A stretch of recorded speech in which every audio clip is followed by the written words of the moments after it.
Donald Trump has made clear he intends to remain a force in politics. If you look to what went on this week in the U.S. Senate, it's apparent he still has a lot of sway with the Republican caucus. Only 5 Republicans, including Pennsylvania's Pat Toomey, joined Democrats in blocking the effort to prevent the former president's impeachment trial. With us now, Susan Sullivan, professor of political science and criminal justice at Temple University. Susan, thanks for being with us. President Biden needs Congress to focus on his cabinet, his agenda. He's also in favor of a trial. He said it has to happen, and it will, it appears, next month. If you consider Tuesday's push to call into question the constitutionality of a trial as a proxy for how many Republicans will vote to convict Trump, conviction is not going to happen. What kind of message do you think a trial without conviction might send? Well, Ian, I think we may be back where we were with the first impeachment. We're sending a message that the Democrats possibly are pursuing that infamous witch hunt that the former President Trump used to talk about all the time. So I think there is a concern there that there won't be a conviction. We've got 11 more Republicans would have to jump over the fence. And as you say, Trump still has a lot of pull. But that said, I think that's why the Democrats are really going to go all out, if they can, to stop him from running again. Because 4 years from now, he will still, he'll still be relevant. And the other downside, I think, of this trial is that it is making him or keeping him in the spotlight. So, there are hurdles here. There are obstacles here that the Democrats are going to have to address. Yeah, even the now Senate Minority Leader, Mitch McConnell, who suggested perhaps that he could be open to convicting the now former president at trial, even he voted that this trial itself was not constitutional. So we'll have to watch him. Let's spend some time on the former president.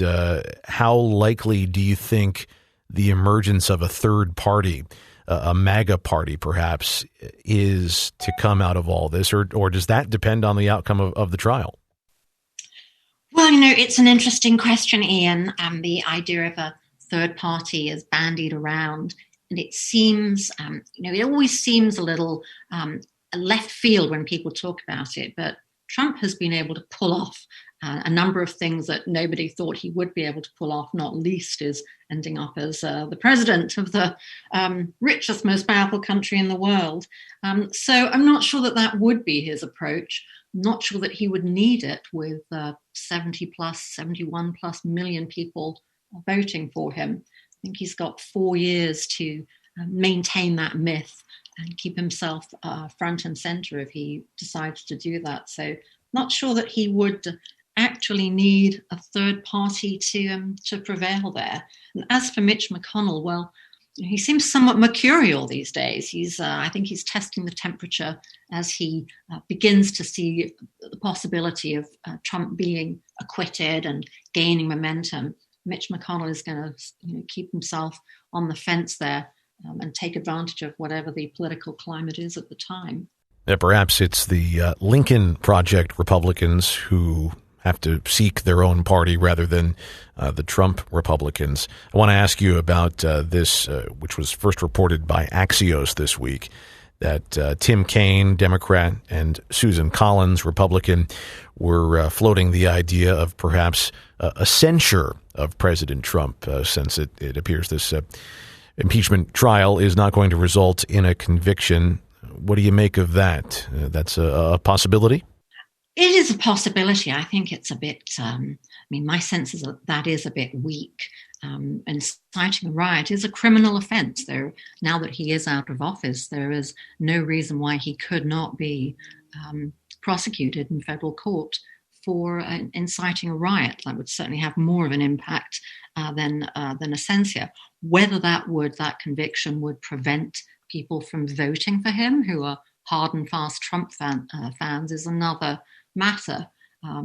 Presumably, though, one can't run for office if you're in prison, so that's a possibility. But I've not heard that really discussed with any seriousness. But I would like that debate or that dialogue to open up.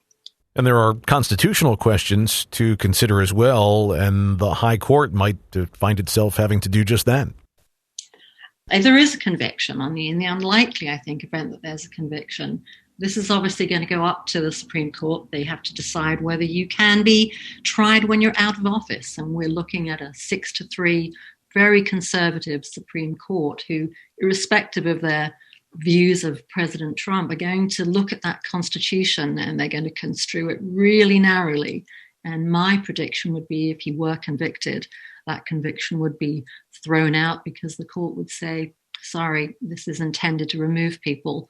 You can't try somebody once they're out of office. So we'll have to see how that plays out. Susan Sullivan, professor of political science and criminal justice at Temple University. Susan, thanks so much. Oh, my pleasure.